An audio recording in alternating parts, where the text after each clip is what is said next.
Hey, this is Castle Squire Brandon, and I have here with me the author of What's the Furthest Place from Here? Four Kids Walk into a Bank, DC versus Vampires, The Punisher, and the extremely entertaining We're Taking Everyone Down with Us. Matthew Rosenberg. Hi, thanks for having me. Yeah, go ahead and introduce yourself and give us a little bit about you. Yeah, well, that was a good introduction. I'm an Aquarius. I like hamburgers and puppies. I read a lot of comics. I don't go outside very often. I read a lot of books. I wrote some X-Men comics. I wrote some Batman comics. I wrote some Joker comics. We're Taking Everyone Down with Us was so good. I Thank you. reread it last night in preparation for talking to you, and I was just like, this punches so hard. Oh, And I thanks. and I was like, is there another like Rook book coming out? And I looked at the back of this ash can here, and Mhm. lo and behold, yes. So I'm Yes, I'm super yeah. excited for that. It's So we're making our way through it slowly, but we should have news on the release of it soon. Yeah. so Matthew is here with me to discuss his new book, If Destruction Be Our Lot, a sci-fi adventure about finding purpose, holding on to hope, and really lonely robots. So that segues right into my first question. The title, If Uh-huh. Destruction Be Our Lot, invokes Abraham Lincoln's Lyceum address. Yes. What led to the decision to make the animatronic Abe your lead character? It's sort of funny and backwards and not exactly a flattering story to the creative process, but I just had been thinking, writing is a lonely job, and I spend a lot of time in my head alone, or like I like to go for walks, and I do it late at night. I'm more of a night person, so I was wandering and walking the empty streets of New York City where I live, and for some reason, this vision of the animatronic Abraham Lincoln from a theme park wandering those streets by himself hit me, and I just thought it was really funny and weird, and that I was thinking about that, and I couldn't get out of my head, and eventually, I was like, well, maybe this is my brain's way of telling me this is a book I have to do, and so I rounded up my brother Mark, who's a screenwriter and director, and my good buddy Andy McDonald, who's one of the great comic artists working today, one of my all-time faves. And I said, let's figure out what this is. And so that's what it is. There's not some great like metaphor to it being Lincoln. That stuff has worked its way in retroactively. It was Lincoln because it was a funny idea for it to be a robot Abraham Lincoln story. But now, he comes with all this baggage and metaphor attached to him. So now we're slowly been adding that in and subverting it in places and playing with it. So yeah. Yeah, I was talking to my roommate about that last night.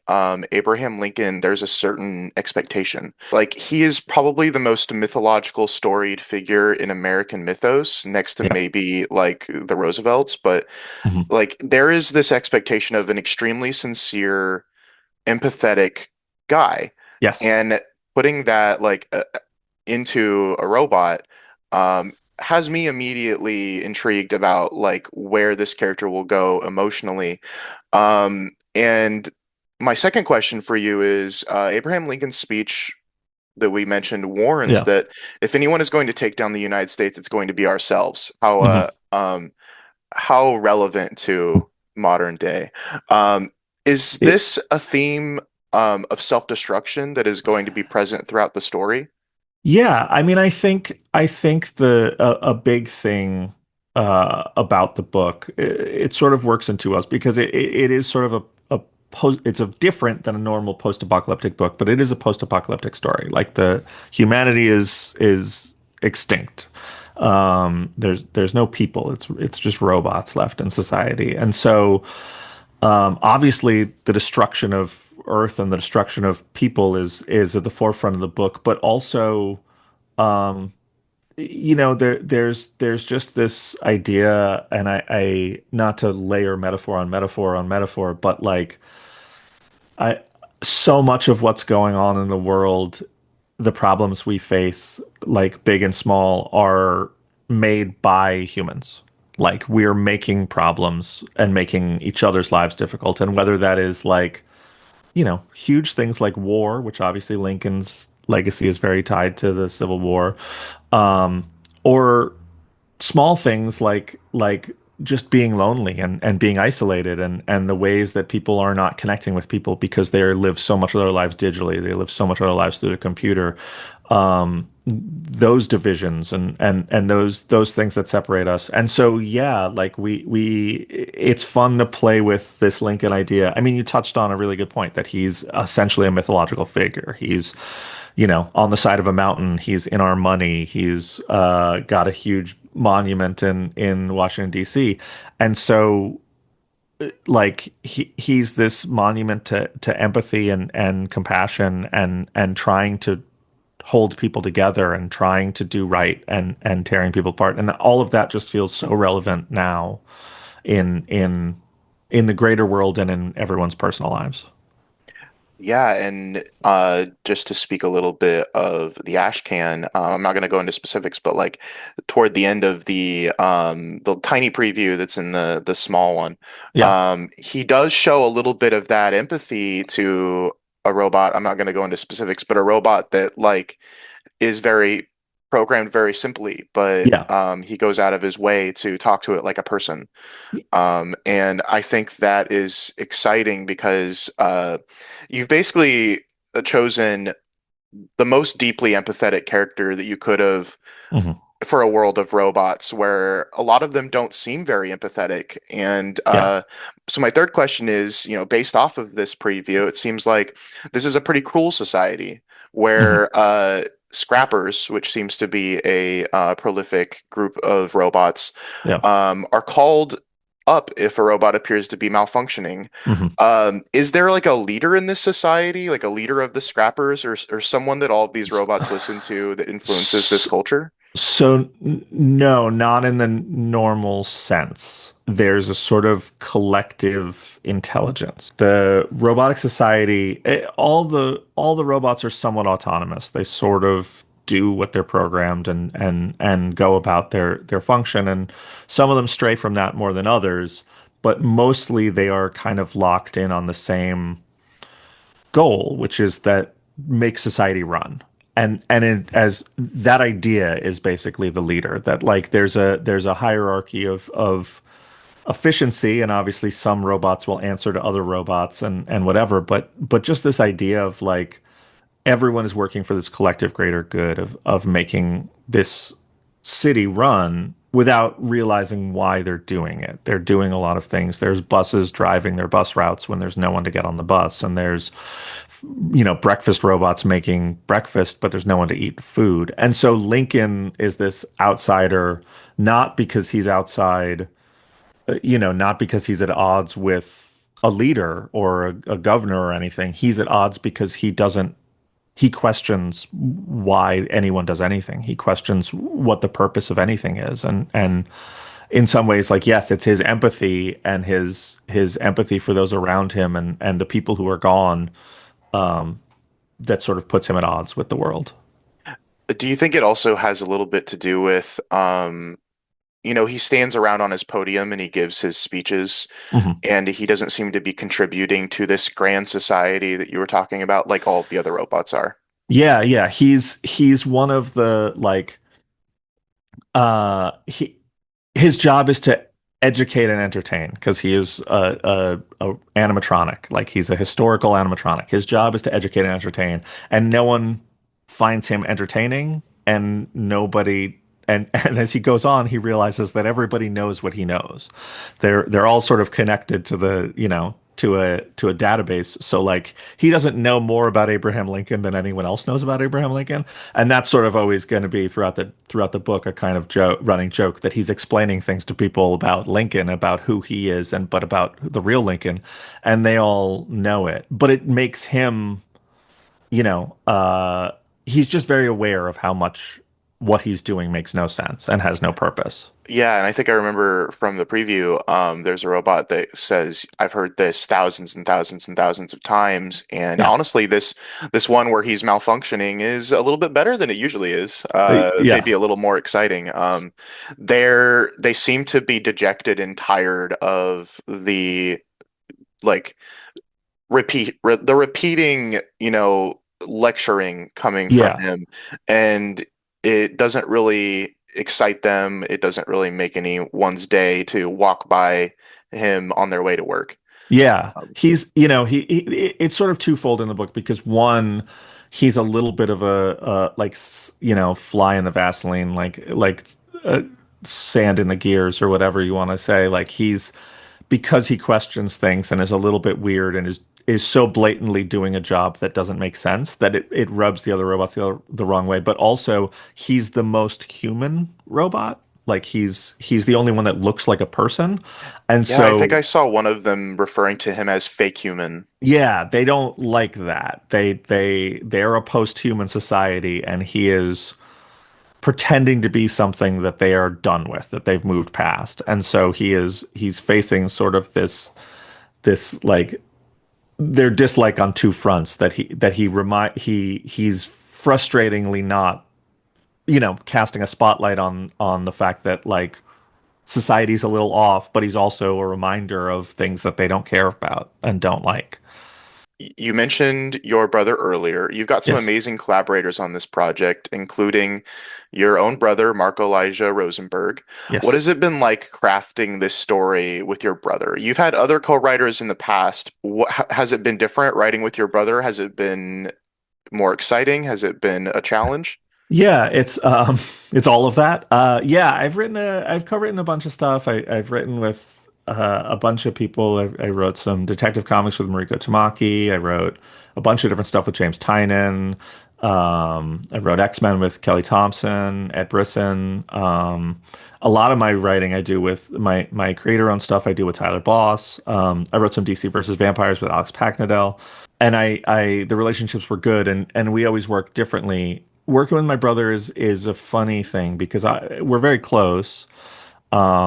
He's my older brother, and I love him dearly. But one, we don't creatively necessarily see eye to eye on everything. Like he comes from a very different place. He's a film guy more than a comics guy, and he likes comics the same way I like film. But like it's just not what he does.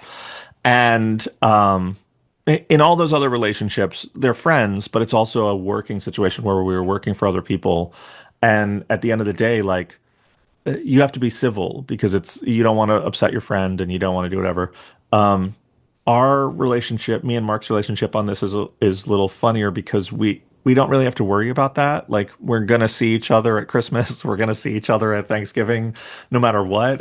If I give him a bad note or say something he wrote sucks, or he says that to me, like we got to move past it because Yeah. it's family. So it means that we're a little bit more raw with our feedback and our comments and we push back a little harder. I think in other things there are times where I would have been like, well, it's a team effort and it's a collaboration. And here we really fight for ideas and fight each other for things that I wouldn't normally. And I think the book is better because of it because we have to prove ourselves on everything. There's no like facade of being polite. There's just I'm going to tell you what I think is best, and you're going to tell me what you think is best, and the best idea will win. Whoever can convince the other one will win. So, You're also collaborating with Andy McDonald, Hassan Otsman-Elhaou, and Francesco Segala. mhm. What can we kind of expect from this world of lonely robots visually? Because that's a hell of a team. I Yeah, know you worked with Hassan on We're Taking Everyone Down with Us, and I love the lettering on that book. yeah, And Andy McDonald, incredible artist. So yeah, what can we kind of expect to see visually on that side of things? yeah, yeah. So the I'd worked with Andy actually on Multiple Man at Marvel. We did a Multiple Man book together a bunch of years ago, and I've just always loved his stuff. And also, he's one of my favorite people in the world. He's just like incredibly funny and kind and enthusiastic. And so we wanted to make something. And when this idea came to me, he was the first and only name I could think of.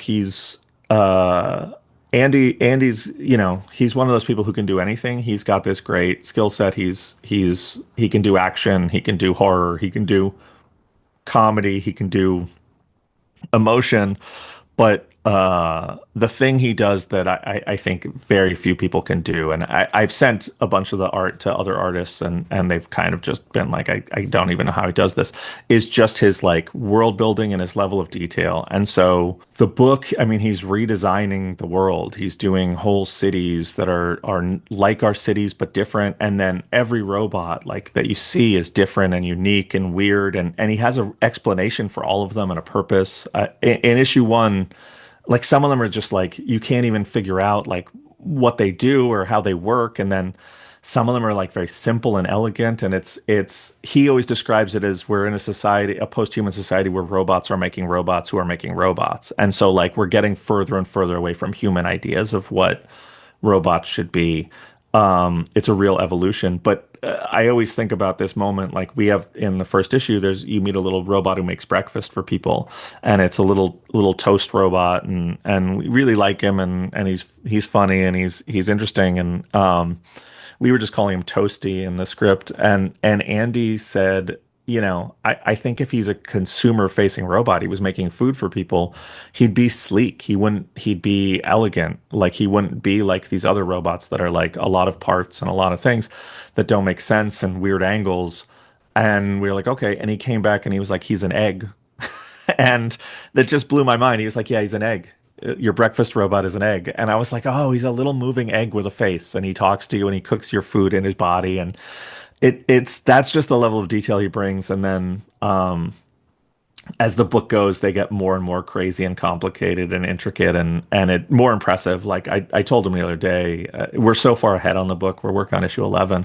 I told him, I was like, literally every issue of this book is sort of visually more impressive and crazier than the last. And he was like, yeah, that's what I'm trying to go for, is just like a book that doesn't just grow in story and pace, but also the art grows and becomes more intricate and more insane. And then we, you know, we're very lucky. Francesco Segala on colors is a genius, and like he's risen to the challenge every issue with Andy to make it just a more beautiful, crazy palette, and he's doing things. He sends us the colors, and we're like, this is great. And then he like after he does that, he's like, so this is what my thought process was, and he'll have like this map of every page laid out, and it's like the way the color moves through a scene, like it's all he views the entire issue as one thing, as a painting. And so like the colors, if you lay out every page in a row, like there's sort of patterns that flow through the work. It's really beautiful and amazing. And yeah, like you said, Hassan is on letters is I think the best in the business. And Yeah, I just huge shout out to Hassan real quick. I was yeah, like I said, I reread We're Taking Everyone Down with Us last night, and I would be fine with him lettering so many more books because yeah, I love the little differences he makes. The bubbleless whispers, hmm, I think, are so fun because it, yeah, it it pulls you more into the scene yeah, because it feels more like a whisper. yeah, It feels more like a snide comment. It hmm, feels more diegetic than a lot of bubble work usually feels. yeah. And I've not really seen anyone nail that as well No, as he, Hassan. he, he, for years, I used to think of lettering. I've worked with a ton of great letterers, a lot of the best in the business. And I always used to think of lettering as like it's a crucial, but it's a background art that you want lettering, like they say, like cinematography or set design, like you don't want to notice them. If you notice them, they're not doing their job well. Like you want it to be something you experience and take in and it affects you, but it's not on a conscious level. Or like sound design, they say like you shouldn't notice sound design. It should just wash over you. And I thought of lettering that way.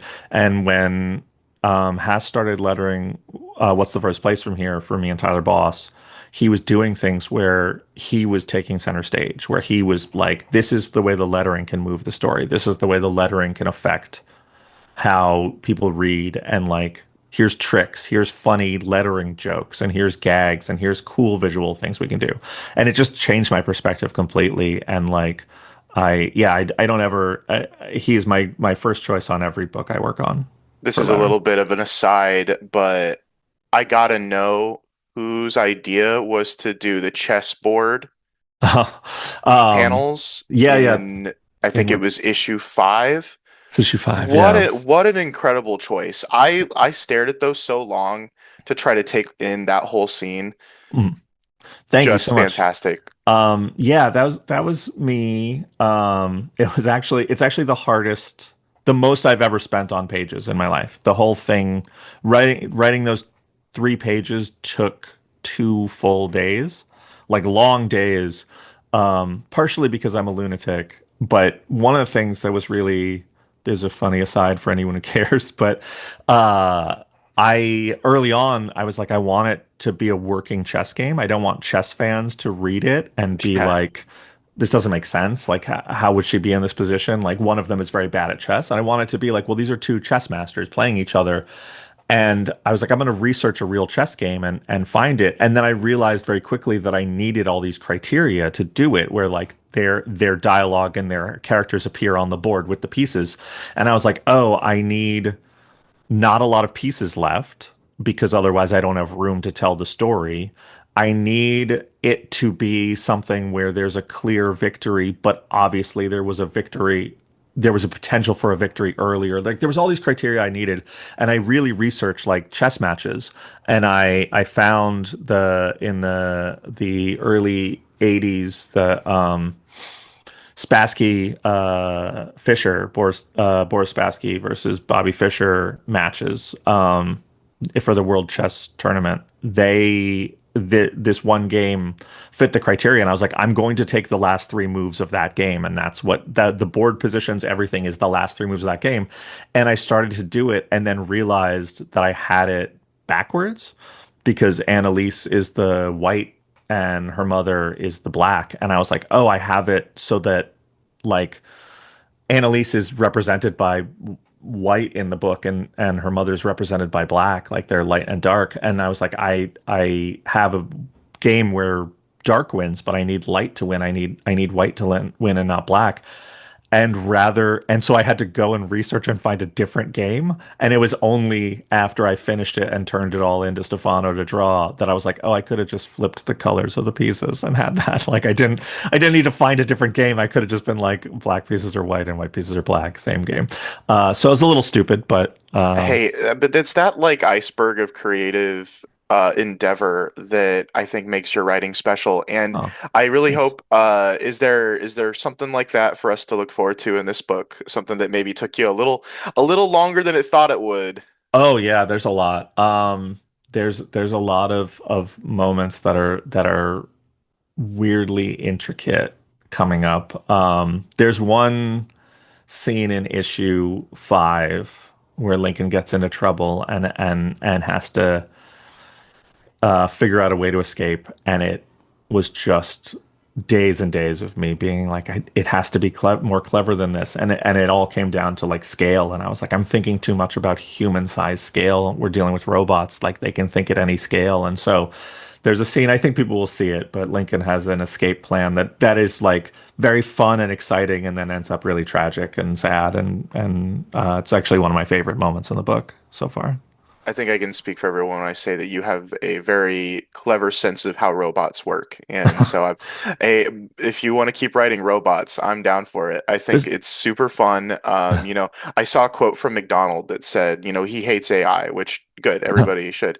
But like these little guys, these robots, they have such a special little soul to them that is yeah, you only get through robots. And yeah, so I yeah. think it's wonderful that you're doing another book examining how a robot works and thinks and acts. Yeah, yeah. I mean, I think, like this book actually sort of like the ideas of this book, the initial ideas sort of predate the like heavy AI conversation that we're in, the modern conversation.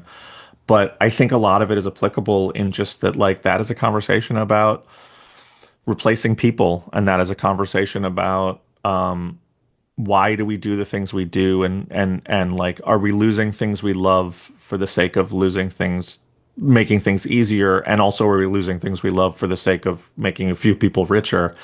And those are things that I think are good to examine in regards to AI or regards to anything else, but also like, yeah, just robots are fun. They're cute and weird, and I like playing with them. I like exploring them.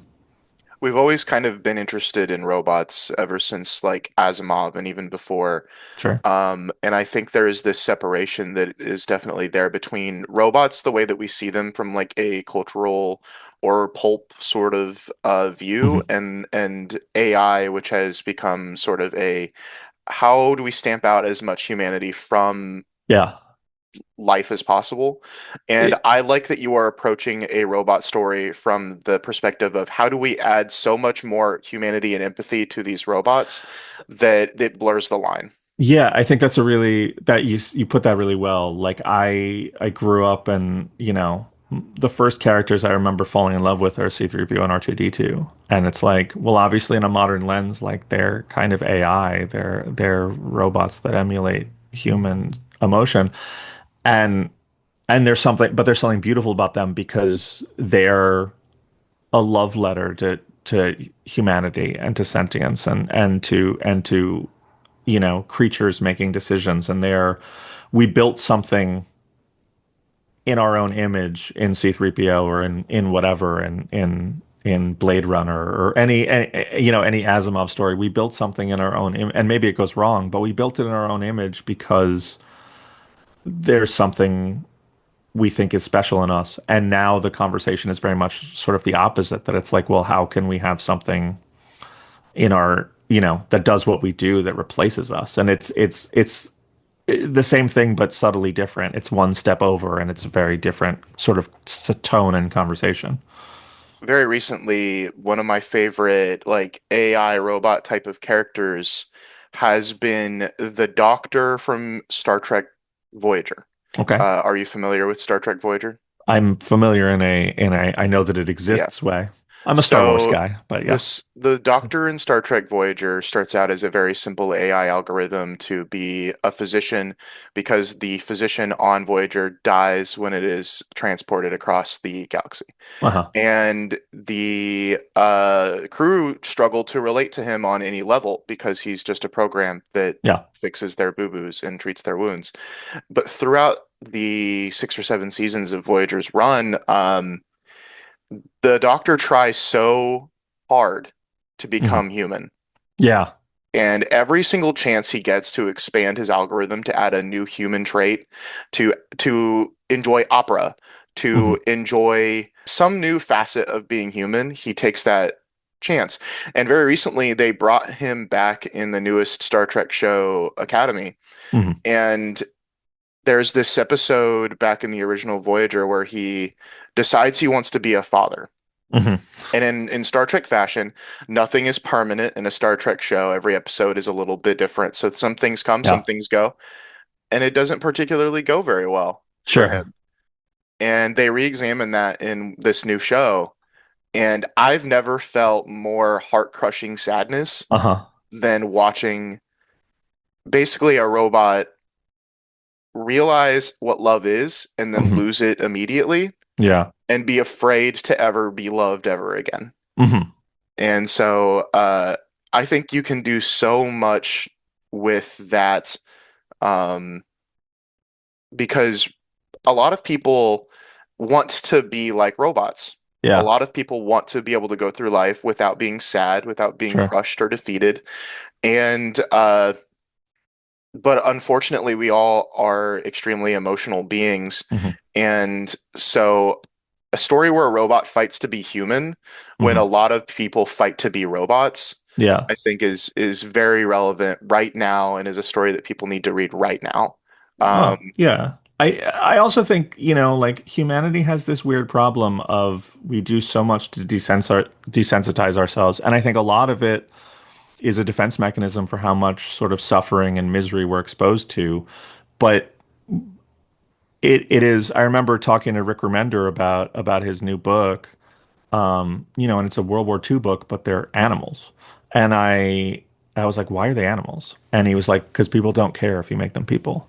And I thought about that a lot, and I was like, oh, and it's the Pixar idea that like you could do Cars and make it about the drivers of the cars, but people won't empathize with the drivers of the cars. They'll just be like, yeah, there's a lot of movies about drivers of cars. When you make them about the cars, people are like, oh, I care about that. And they do that a lot. They're going to make a fish or a doll or a car or whatever, even an emotion, a thing. And I think it really like, speaks to our ability to find empathy in things that are like us but different is somehow greater than our ability to find empathy in things that are just like us. Maybe it's a part of your brain where once you start asking those questions of like how does a sports car have emotions, Mhm. you already open yourself up to the possibility. Yeah, yeah. Yeah, I think it really does like, you know, my goal with the book is that people sort of it's a book about empathy and it's a book about loneliness and among other things. I mean, it's also about the end of the world and it's about extinction and it's about robots and it's about Abraham Lincoln and it's about all these things. But like empathy and connecting with others is such a big theme in the book. And I think that if people see this and think about Lincoln and it makes them think about, you know, their neighbor, that's great. That's what we want. Yeah, and I really love the main covers that Andy McDonald has done. The two that I've Yes. seen so far that have been solicited, uh, just the scale. Yeah. Um, you talked about how he is world building this Hmm. place, and that can be seen immediately on these covers, especially the cover Hmm. of issue one showing the city. Yeah. It actually reminded me of something. It's not exactly kind of the same style, but are you familiar with the painting Nighthawks by Edward Hopper? Of course. Yes. Which is one of those very moody paintings of a Hmm. diner. It was a 1942 oil painting, and Edward Hopper was surprised that a lot of people found the painting to be lonely, Yeah. Yeah. to be sort of sad. And he's like, Yeah. it, the subject of the painting, they all appear to be having a good time at a diner, but Yeah. it's this big open painting. The characters are kind of smaller and in the foreground, and while they have some detail, they're all mostly obscured by the distance from the subject. Hmm. And really, it's sort of like how lonely the big open city can feel. I mean, you talk Yeah. about walking around New York and feeling lonely. Like this main cover has, my thing is blurring it, but it has Lincoln There we go.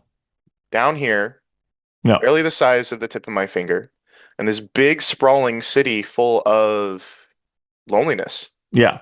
Um, and that is immediately translated by this cover. Hmm. It's so fantastic. And we've already kind of talked about loneliness in this story, um, and how it continues to kind of drive Hmm. the story. Um, do you have anything more you want to say on the theme of loneliness for this book? It's funny that you mentioned the Hopper painting because I early on in the book there was actually a Hopper exhibit here in New York at the Whitney, and I went to it.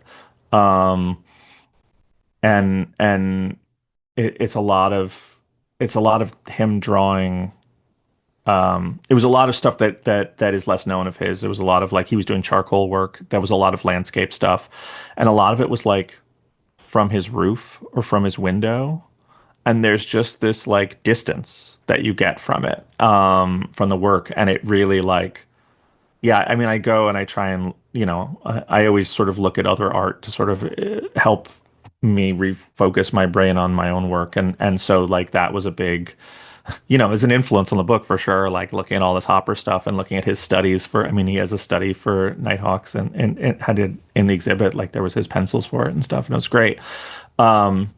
Yeah, I mean, I think the idea of loneliness, like I would say the book has jokes in it and it is funny and it like it's not a bummer. I don't I mean it is a bummer and it isn't. Like I don't want to just be like this is just a treatise on loneliness, which I find myself talking about because I think people connect to it. But I also want to be like it's also a good time. Like it's a robot Abraham Lincoln, like in a toaster robot and a talking bus running around. So we don't take it too seriously, but I Mhm. think that the idea of just like loneliness and connecting with people so far, I mean, not a lot of people have read the book. It's not out yet. But so far, the people who have read it, like I keep getting people saying to me, like, I really connected with this and I really felt it afterwards. Like I was thinking about it later.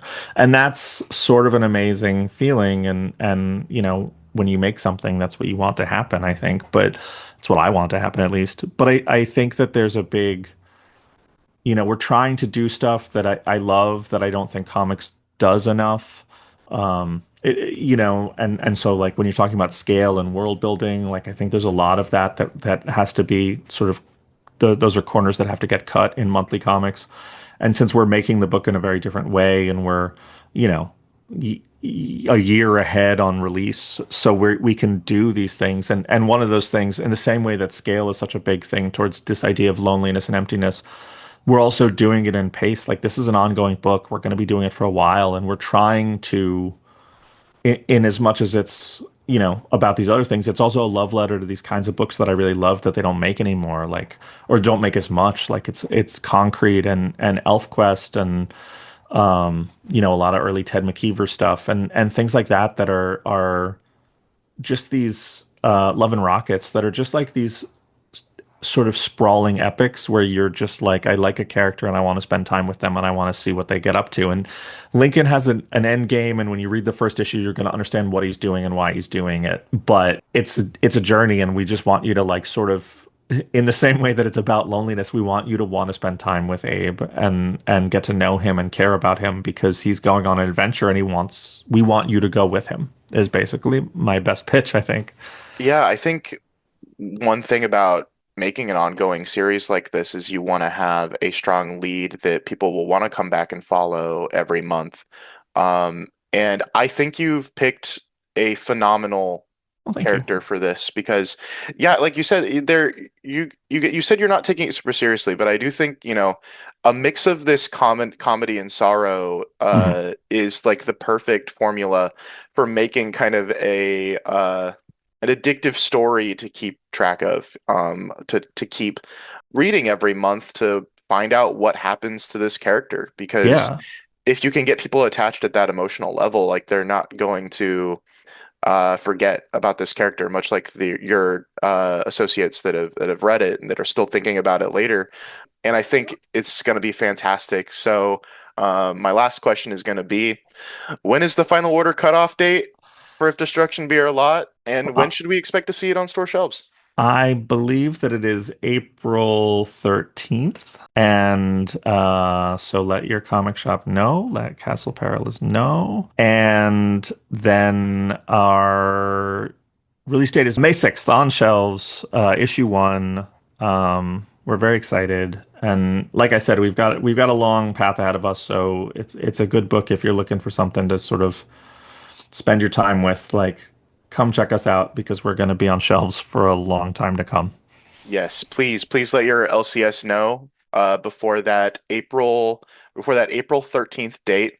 Local comic shops really need pre-orders in, so that we know how many books to get for people, because it can be a shot in the dark when it comes to shelf copies, and we don't want anybody to miss this because No. this is going to be awesome. So get those in if you're in Southern Illinois. Let us know here at Castle Perilous Games and Books. We'll get your order in right away. And any LCS nearby you got to get hold of them, and you got to pre-order If Destruction Be Our Lot. If you want to read the funniest, saddest book about a robot, Abraham Lincoln, that you've ever read. Additionally, please plug your socials and anything else you want to plug here, so that people can see where to check you out. I am I have an Instagram and a Facebook and a Blue Sky. Those are all terrible. So I would just say, I'm a fan of your Blue Sky. I follow oh, that. thank you. Thank you. I appreciate it. Well, now I feel bad. I said it was terrible, but I would say, the easiest thing to do is I have a website. It's ashcanpress.com, ASHCANPRESS.com. And I have a newsletter on there. If you're a newsletter type that I think is actually, we try to make it fun. We talk to people, we do fun stuff, we do giveaways and, do some behind the scenes stuff. And I just talk about whatever, but we do a podcast sometimes on there when we feel like it. And yeah, from there you can find all my socials. So just ashcanpress.com. And thing I want to plug, I really like I'm really enjoying the Phantom of the Opera book. that's coming out now from Skybound. I plug that. I mean, I guess I'm supposed to plug my own books. I'm taking over Spawn and King Spawn in May, so you should Yeah. read those. When you order If Destruction Be Our Lot, order Spawn and King Spawn and let them know you want to check them out. But also And read what issues are you starting on for those? Oh, so my first, I have a 5-page story in Spawn 375. Todd is writing the bulk of the issue, and then I'm writing a little backup story at the end that sets up everything. And then I think 2 weeks later, King Spawn 55 comes out, and I'm the writer on that with Thomas Nachlik on art. And then the next month, Spawn 376, I am the writer with the amazing Steven Segovia on art, and then it'll be monthly on both books from there on. Awesome. Well, get in there, guys. Pre-order If Destruction Be Our Lot, pre-order Spawn, pre-order King Spawn, and follow Matthew Rosenberg on all of his cool adventures here. So I think that's gonna be it. Thank you guys, and I'll see you in the next one.